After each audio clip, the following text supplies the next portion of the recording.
My biggest regret for this build is I slid like 100 meters backwards. I've had Barra 45 on the road for 2 years now, and it's driven 40,000 kilometers all around Australia. So I thought it might be time to give you all a bit of an update on how it's going. And I'll give you a hot tip, it hasn't exactly been smooth sailing. Quick 30-second refresher to anyone who's new to my channel. This is my first project car, which is a shed-built FJ45 on an 80 series chassis with a Barra turbo engine, and it's got some patrol diffs under it as well. It took me around 2,000 hours to complete. I learned a bunch of new skills on this build and designed and built everything that I possibly could, from trays to fuel tanks to exhaust manifolds. There's 30 plus episodes of me building this car in my shed, and it really did form the basis of my channel, so make sure you check it out if you haven't already. I had my reservations about how everything would go in the long run, so this is a 2-year update. We're going to cover some of the upgrades I've done, which will include some installs and modifications, some of the damage which I've unfortunately done to this rig, some of the major problems like the brake failure I had down in Tassie, and my big regret for the build. I only have one of them, but it is a big one. A lot of this might be relevant to your current 4-wheel drive project, so hopefully you can learn from my mistakes. Let's get into the upgrades first. I've just continually kept upgrading it. So there's little things, right? Like the reverse camera, which is really handy, especially if you've got a canopy on. So that was a great upgrade. There's also been a couple of suspension upgrades. So let's get onto that. I started off with the LCS alley links, which is a Heim and a bush. And to be honest, as soon as I put the Heim joint in, I didn't love it. You could feel the feedback from the axle straight away. Look, the Heims do articulate more. There's a greater range of motion.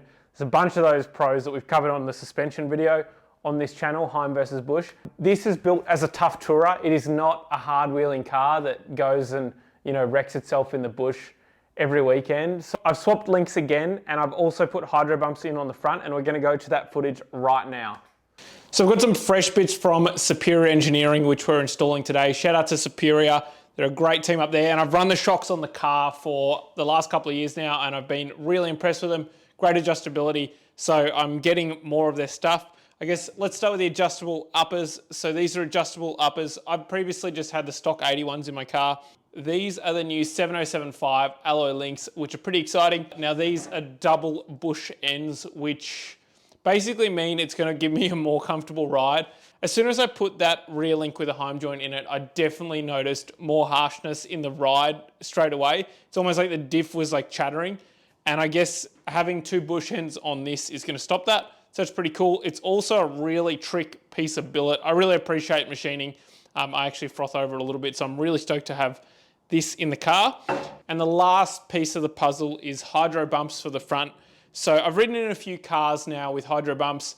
Probably the most memorable was Timmy's down in Tassie. He was able to hit the fire trails and that sort of stuff a little bit harder, the higher speed stuff, and it gave him a really nice ride. So I wanted a set as soon as I went in his GQ, and that's why I've got these. So we've got to install them. I'm actually not sure quite how to do it. We might have to make some brackets up, but we'll figure it out. All right, now that I've gone through it all, let's get to the install.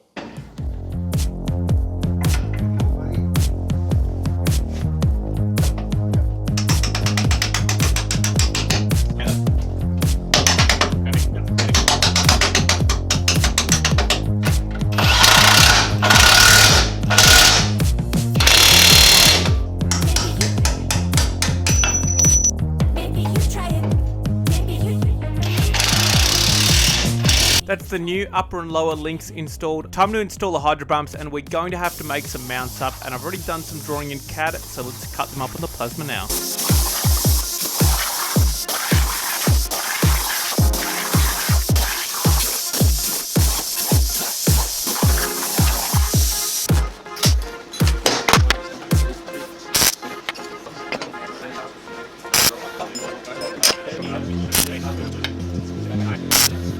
Obviously out of the world.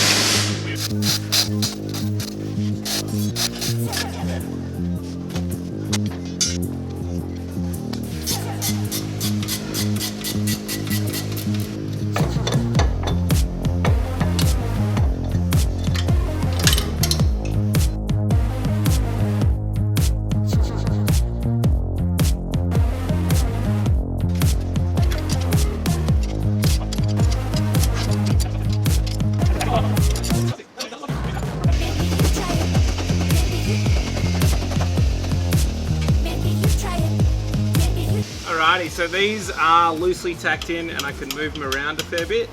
So what I'm going to do now is drop the car and then I'll just get them into the right spot.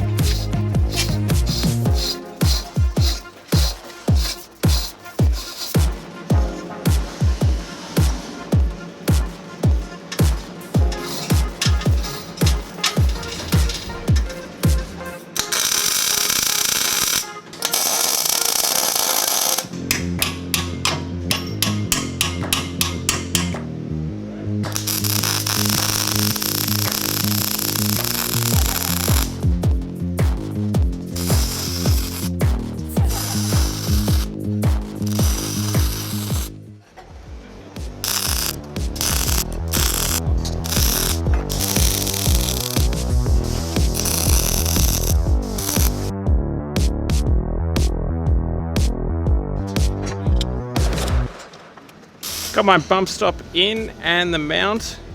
So you can see there, the mount fits up pretty well. And I've set the bump height so when this is in full compression, we'll pretty much beat that hard bump there, which means the sump's not going to foul.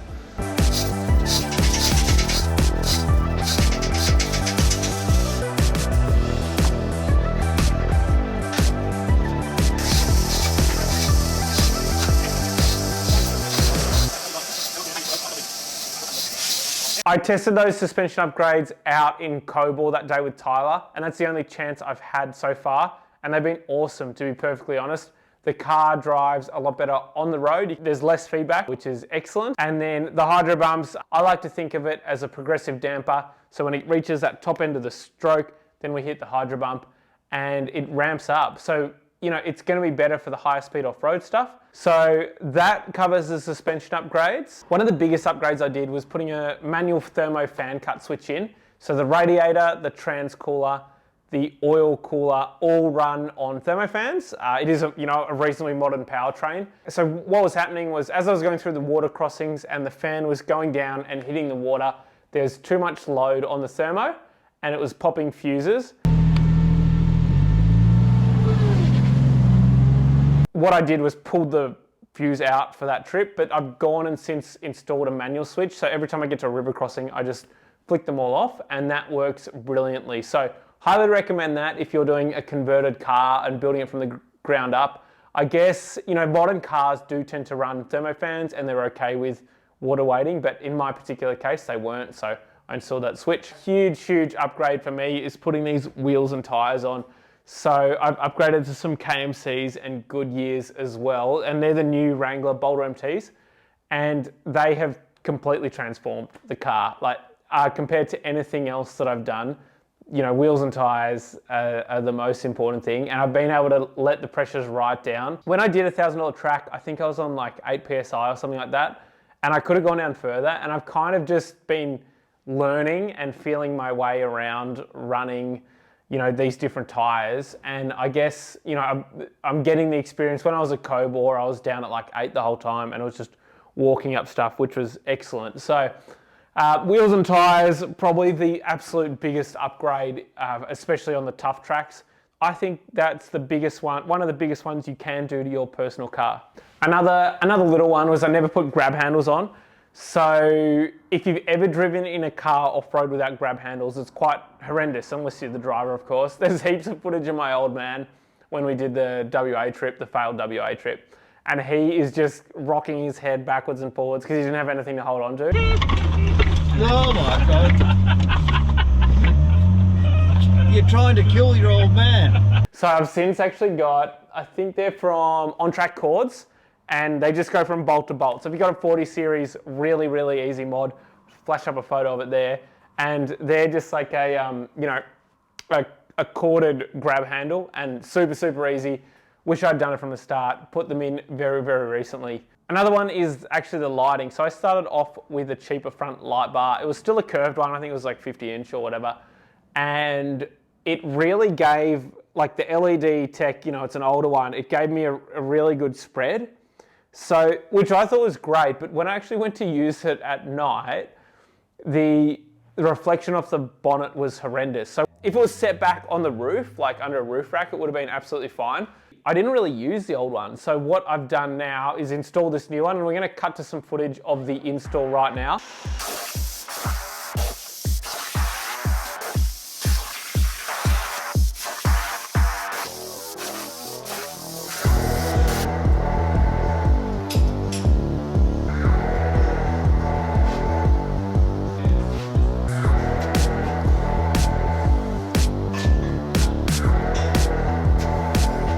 It took me 6 goes to get to this point, and I still wasn't happy with the light bar position.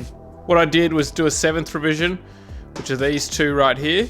We'll put them on now, and hopefully that will tuck the light bar up just that little bit extra.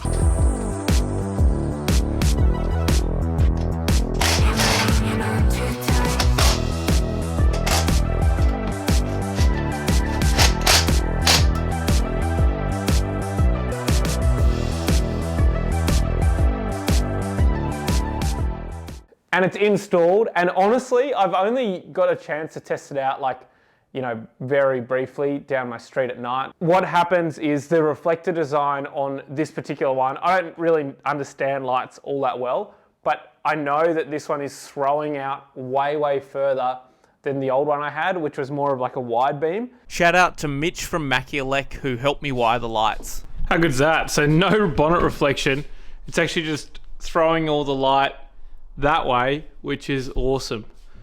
Really happy with that. Another cool feature on this light bar is the DTRL. You can change the color to orange by holding that button down for a couple of seconds. So I think that's pretty cool indeed.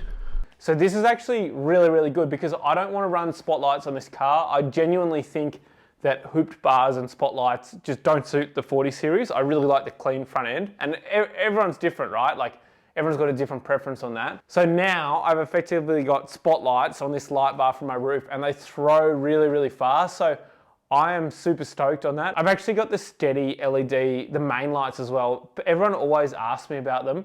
When I was driving to WA and we did a heap of night driving, I found that they just performed brilliantly. So I didn't really worry about my spotties. Now I've got this light bar, I'm going to use it.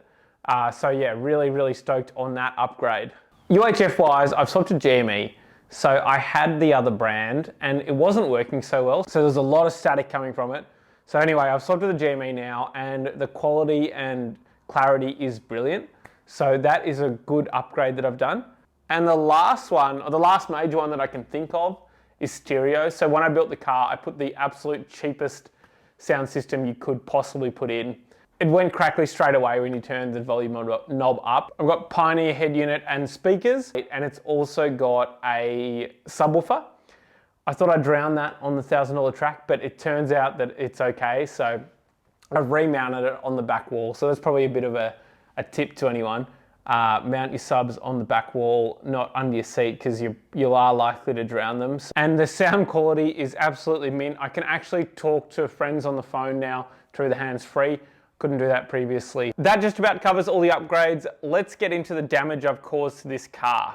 There are 3 dents that actually I caused on the car, or basically because of negligence. So there's one on the bonnet, and what happened is the boost elbow popped up under, like, it was only like 13 PSI, and it's a metal elbow now. We had a problem back on the way to Cape York where we swapped out the plastic elbow for the metal one. Basically, under wide open throttle, it just came up, hit the bonnet, smashed it, caused a big ding, and you can see the ding on the bonnet. Also, these dings on the bottom of the doors. When I built the car, it was a really controversial one, and I cut out the little kick vents and I put some speakers there, which I do not regret because I've got AC in this thing. When I put those speakers in, I'd never pulled apart a 40 series Landcruiser before my build. So I was given a bare bones cab from Laurie from LCS, so I'm blaming the stitch up on him.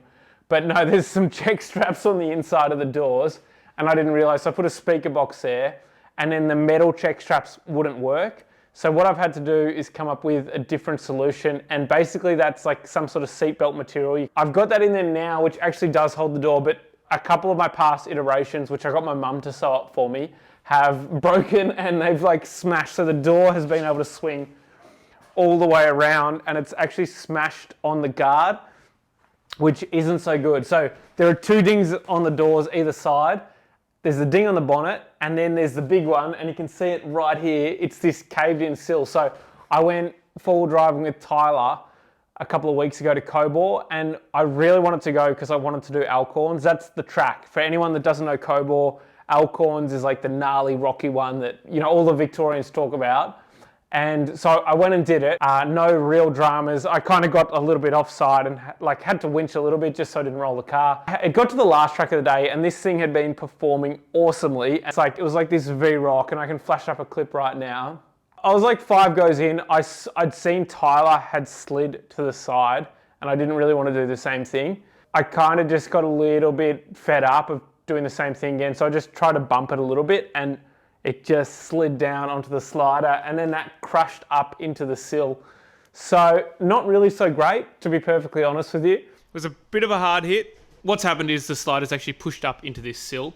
You can see here it's actually probably 30, 40 mil up from the bottom of the sill, so it used to be level.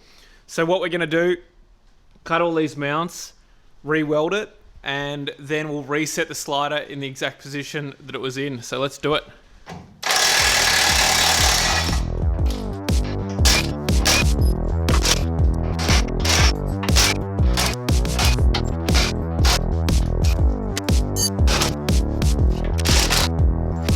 We're not going to bother fixing this now. It's quite a bit of work, and the whole thing would have to have a closed door respray. So obviously not ideal to have a crack there. Water can get in, but she'll be right until I get a chance to do it like a full closed door respray on it.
That pretty much wraps up all the damage. So I actually think for where it's been and for how long and how hard it's been driven, pretty good. It is due for a teardown and respray at some point, and I'll do it when I can find the time. There's two sides to this. It's a shame that I'm ruining my lovely project car, but at the same time, I'm really glad that I'm actually using it as a four-wheel drive. It was never designed to be a hard wheeler or anything like that, but it has gone down some of the toughest tracks in the country, and we'll continue doing that probably until it gets a closed door respray, and then it might be, you know, sort of sanctioned towards more of a tourer, and maybe I could build something for like a bit more fit for purpose for those sort of harder tracks. Alrighty, let's cover off some of the problems. So the brakes, really good one. Pretty serious situation down in Tasmania. I slid like 100 meters backwards on the $1,000 track. I'll flash up the footage now. It was absolutely terrifying. I wouldn't wish it upon anyone.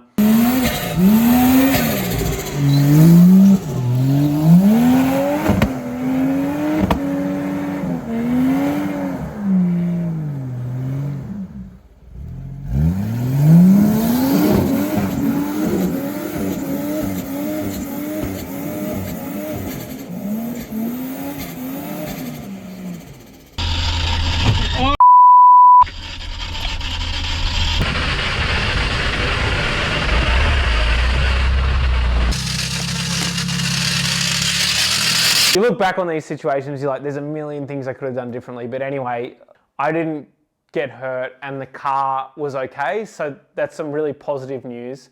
And I guess what happened was I got it home and I ripped the brake system apart. So I swapped out the master with one that I got from a popular auto store and it was faulty again. I went around in circles because I thought that there must be another problem with the system, but I checked over all the lines, there's no leaks or anything like that. Having a faulty brand new master just really threw me off. Basically I got a genuine one after that and it was all good.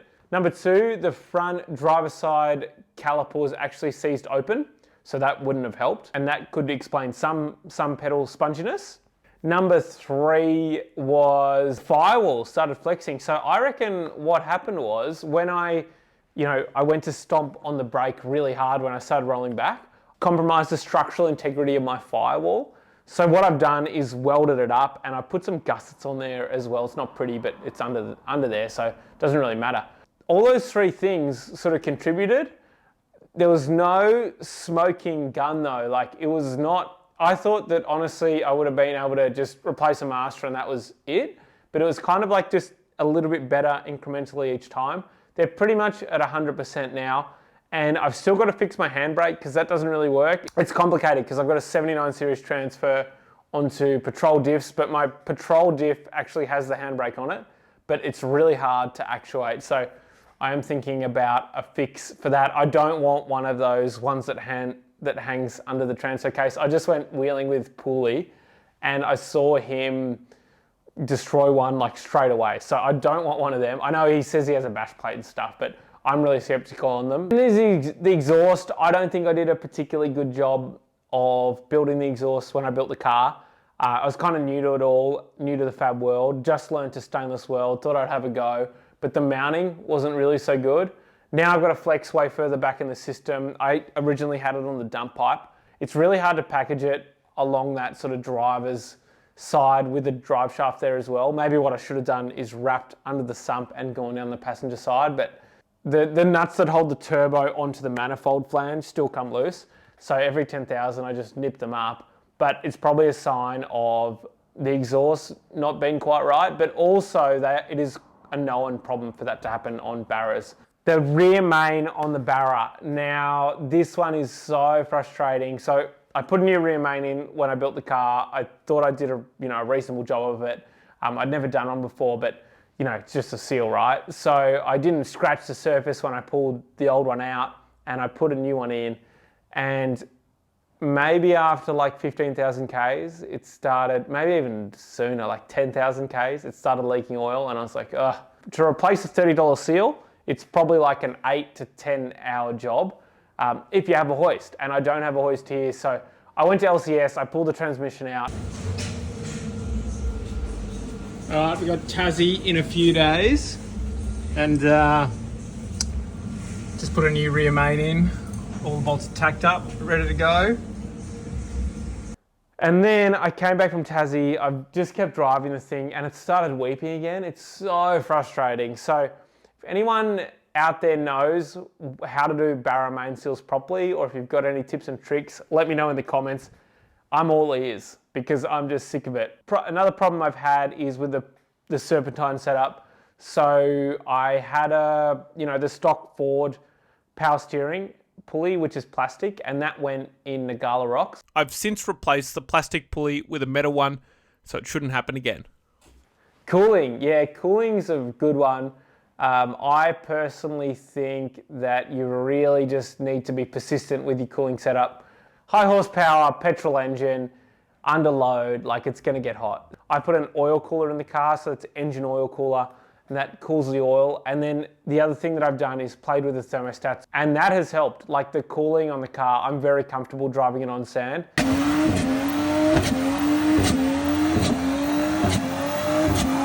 Another problem with the car was the winch motor seizing. So I did flats track with TJ Macca and Pooley.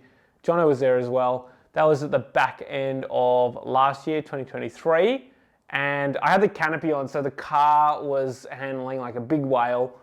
And it was wheel lifting everywhere. The canopy makes so much difference if you're, doing hard wheeling. I went up like the pinch, the crux of flats track and wheel lifted and then went to winch. and unfortunately it didn't work for me. So that was really good.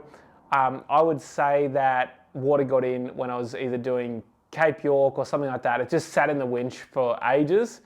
Now what I do before every big trip is check that the winch motor is working.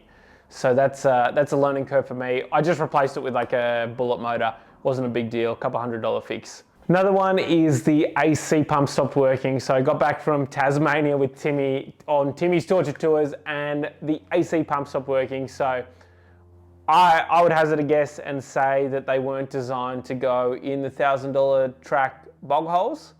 And as a result, whatever, I'll flash up a video of it now, but it just sees. So I've got a new one from Spares Box. They're also painful to switch because you've got to you can't just do it in your garage. You've got to go get someone to degas the system, put it in, regas it. Shout out to Spares Box for making that one happen. Cruise control, really good one. Can't make it work. Wish it was working because I get a sore right foot if I'm in the car for like 8 hours in the day.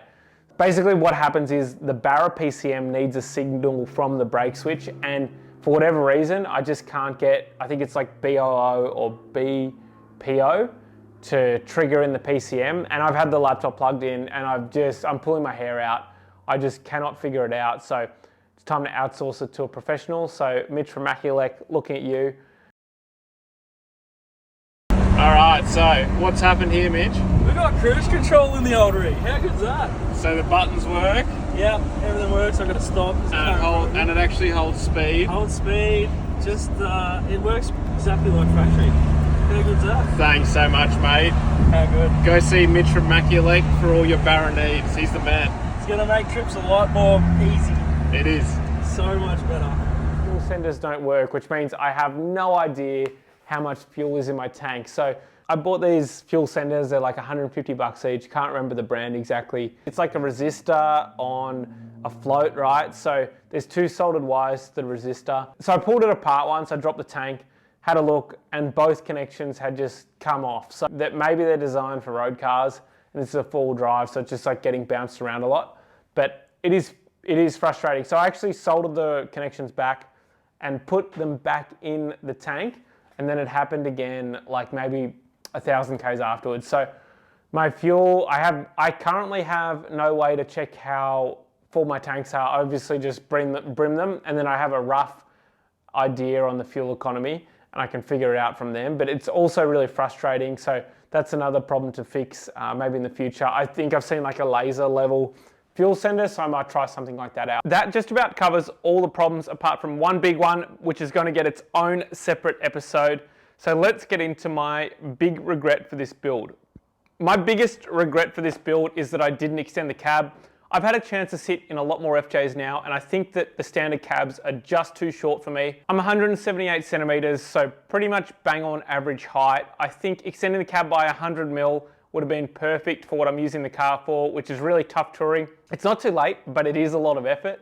I wish I just had 50 to 100 mil behind the B pillar, and it'd make the ergo so much better for me. So if you're building a project car now and you're thinking of a big modification like an extra cab, my advice would be to just go do it.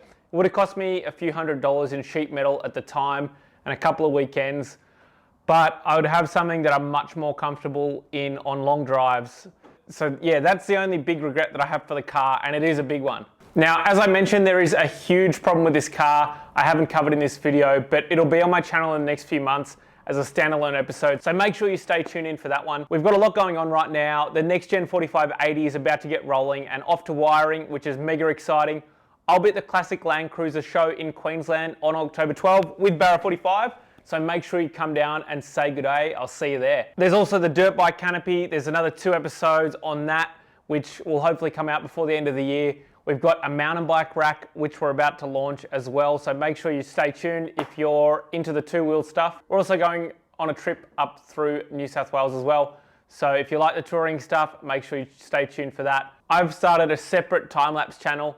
So it's pretty much everything that I do on the main channel, but just time-lapse versions, condensed, no speaking, no English. So if you like fabrication time lapses and design time lapses, make sure you go hit subscribe down below. I've got the handle in the description. Another one is the Kincrome raffle. We gave away that $14,000 1053 piece toolkit to Kyle S. So congrats, Kyle. Thanks so much to everyone who entered. There's quite a lot of design and built merch out in the wild now, which is super exciting. So thank you so much for the support, everyone. I would not be here without you. I could not be doing this without you.